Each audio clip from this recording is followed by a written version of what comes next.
Listen, there's so many people talking on social media, gurus, teachers, how breathing can help you in tough and stressful situations, keep the anger low. But you know what? What people are not saying it. And I don't know why. Maybe because nobody is really having a day job. Like the rest of us, where we actually have to go with time cards and bosses. I mean, those teachers telling you to breathe. I mean, they usually offer retreat and special classes, but what about in the middle of that meeting when a coworker is misbehaving or your boss is behaving toxically? You can't remember to breathe. You can't remember to do all those little tricks to get you like above the situation and, be better and yada yada. So what do you do? So here's the thing. I'm not saying the breathing is not working. In fact, it does, and I have tested it on myself. What I'm trying to say here is that there's a missing element.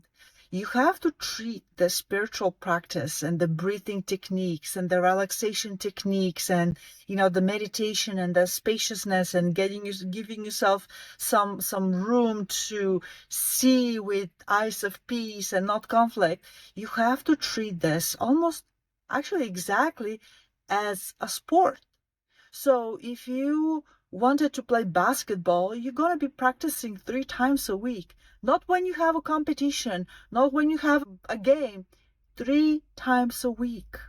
And that doesn't even cover the professionals. I'm talking about high school level basketball, which I did many years ago. But you have to do it. Not when the situation comes, not when your boss is behaving in a toxic manner or some coworkers are hiding and avoiding responsibilities. That is too late. That is your game. Think about in terms of basketball. That is your game.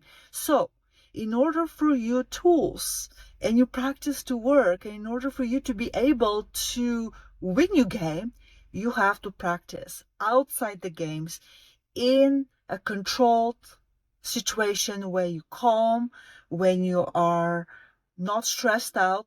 Just set aside 3 times a week. Treat it as a sport. It doesn't matter, morning, evening, afternoon, whenever you do it. But set aside 5 or 10 minutes and practice your breathing technique or practice dropping in your heart or whatever you want.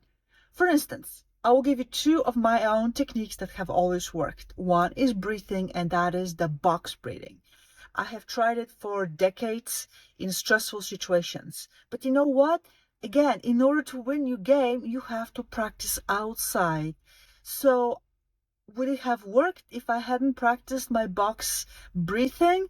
I don't know. I wouldn't have known what to practice. But here it is. When I was in undergraduate and I was taking tests, and those tests back then were all oral examinations, so you have to study the entire subject, the entire semester, and then you have to show up in your professor's office and they get to examine you. You do pull out a question out of a list, let's say five, 50 questions really. So you can pull one at random and you just work it out in details. But your professor was allowed to ask you all over. And can you imagine how much stress that is? So what I did is before my test, I did the box breathing. And the box breathing is when I tend to be visual, so I always picture it a square in front of me.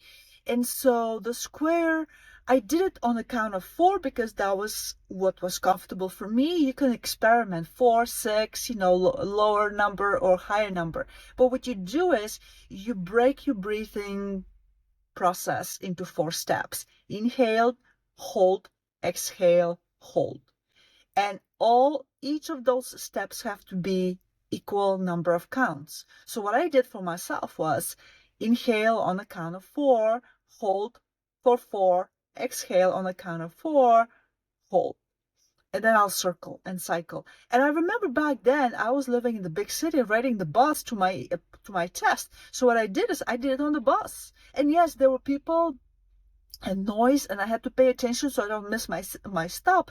But at the same time, all it took was a few moments of that box breathing, and I was chill. I wasn't the most relaxed person, but I was focused and calm enough to actually show my professor that I knew my physics. Yes, after the fact, I got the shakes, so you can imagine how much stress it had accumulated, but it helped me to stay focused when it mattered.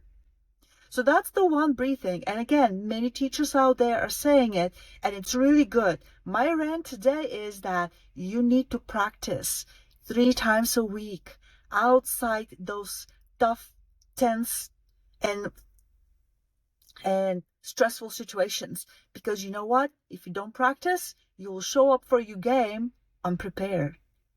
The other thing is actually much more recent. I just started in this past 6 months or maybe a year. And I found that practice in a book called The Hathors by Tom Kenyon. I'm probably mispronouncing the name of the book. I don't know how to pronounce the Hathors, so Hathors. Anyway, it goes back to ancient Egypt, and there's Egyptian school, or maybe I should say mystery school or temple of that goddess. It's neither here nor there.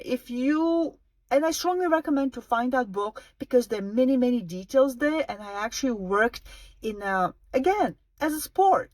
I took my time, and there are 4 stages of this exercise, this heart exercise. It was the first time when I realized that when people say drop in your heart, they don't talk metaphorically. It's not just simply drop your attention there. I mean, yes, but there's more to it. And if you approach this as a sport and you practice 3 times a week, when the game comes, you're on it without even knowing it. That's what I did at work.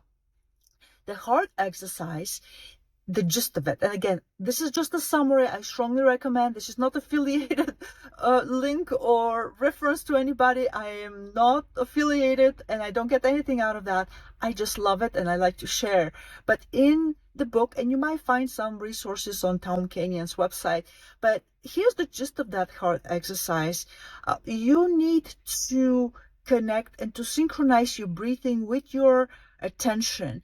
And so the first stage is to actually alternate, focus your attention on the ground, and imagine you pulling or allowing energy from ground to ascend up through a column of energy or light through your body up to your chest. This happens on the inhale. So you do inhale and you imagine that light and energy coming up to your heart. And on the exhale, you let that energy out through your entire existence, your energetic field. The next step is to allow energy from the universe, the cosmos, to come down through the top of your head, down again, that central column of energy that we all have, up to the heart area on the inhale. So you inhale together with your focus and your attention into your heart. And it feels almost the chest area is kind of tingling. There's some almost like a heaviness when I drop my attention, and I tend to be very mental, so my attention is very much into my head, but I feel all suddenly the chest area. So if you're suddenly aware of your chest area, that means your attention is where it has to be. And on the exhale, again, you let that energy out. There's another step that makes this practice even more powerful, but I don't want to say it. I will not do it justice to rush it in like 2 minutes. So if you wish, I strongly recommend you get that book and you just practice. Practice it 3 times a week. Not when something gets awkward in school or at work or in the family. Do it in those down times. That is your practice. That is how you become a spiritual athlete. Because the heart practice, I found out that it's very subtle, and it's not like really when I get upset at work. You always have some tense moments in a very tense meeting, colleagues, bosses, but the heart practice is actually very helpful when you go to work or you go to school or you're at home and you have a homework or you have to do something and you don't want it. You don't want it to a point where you're procrastinating and avoiding and you're cranky. You can tell I have mastered the art of procrastination. And so the heart practice helped me because I said, okay, I'll procrastinate. In the meantime, instead of doing that, I'm going to drop into my heart. So I did my heart exercise. I inhaled and followed that energy from the ground up all the way to my chest and exhaled it. And then I allowed the energy from above to descend down to my chest and exhaled it. And then I started, it was something about writing. I had to write a memo and I didn't like those. And I was like, how many times I'm going to write this memo? Nobody's really reading it. And you get in those negative narratives in your head.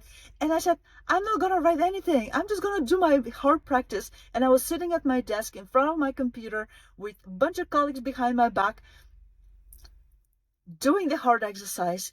And then as I'm doing this heart exercise, I'm thinking, well, you know what? I can just bang something. It doesn't matter. I don't have to submit it. Let's just see what comes out. So I started banging it. And there's like, oh, wait, I'll do some light edits. Oh, maybe I'll just run it by one of the AI tools. Oh, let's grab something from the AI tools. Oh, look, they actually polished it pretty well, but they messed up my meaning. Let me add it. And you know what? Suddenly I had my memo. And all that time that I was fretting what to say, how to say it, how politically correct I should be, I'm talking about work, stressful situation at work. It came out right. Because you know what? The heart exercise helps you drop in your heart. But in my mind, I feel like I always treat myself as almost two beings. That comes from, I guess, my classical physics training. Because in quantum mechanics, you deal with different states. A system can be in this state. It could be in that state. Sometimes you could be in a superposition, which means a combination of states. It's mind-boggling, the world of quantum mechanics. But it helps me because I picture myself having different states throughout the day. And one of those states is called the right mind. And when you're in the right mind, you can do everything. You laugh at all the antics of the ego, of the stress of the world, and you just do, and everything that you say and do in the right mind comes out right. It's not even about the words. There's something more about it. And then of course there's the wrong mind, where no matter how much you polish and how much you try to do the polite thing, you can always manage to offend something, because the wrong mind is the wrong mind. It subtly sabotages, it brings that energy that people sense even when they're not aware. And then of course you have that superposition of the states. But the point is, when I practice my heart practice, I guess it very gently and unbeknownst to me, it put me in my right mind in a very gentle, gradual way, eased me in. If someone had come and said, hey, just get yourself into the right mind and write that memo, I would have balked, because, when you're in a wrong state of mind, you don't want to be peaceful, you don't want to be calm, you just want to be angry because there's a justification for your anger. So it was a very sneaky way. However, again, going back to that athlete picture, I wouldn't have known what to do if I hadn't done my 3 times a week practices. Again, do them outside, do them inside, do them in the morning, do them in the evening. It doesn't matter. But my point today is that by all means, listen to your favorite gurus and teachers. Try all the tricks, but be the scientist in your life and also the athlete. Practice those tools, not when the proverbial unpleasant stuff hits the fan, but at peace, at home, because that's what athletes do. They go there, they show up, they practice. In high school, you'll practice 3 times a week. If you're a professional NBA or WNBA player, I'm sure you do it 5 times a week or maybe even more. And then on the off days, you actually go and play games and adjust. And so when the game comes, and for you, that will be the next unpleasant situation, you get to see, did you remember to do what you practiced? Have you practiced it to a point where it becomes a second nature? That muscle memory is like, okay, I'm just going to breathe. I'm not going to do any of this garbage, but I'm going to breathe. I'm going to drop into my heart. And next thing I'm like, oh, okay, I dealt with that situation. Try it and see how it works for you.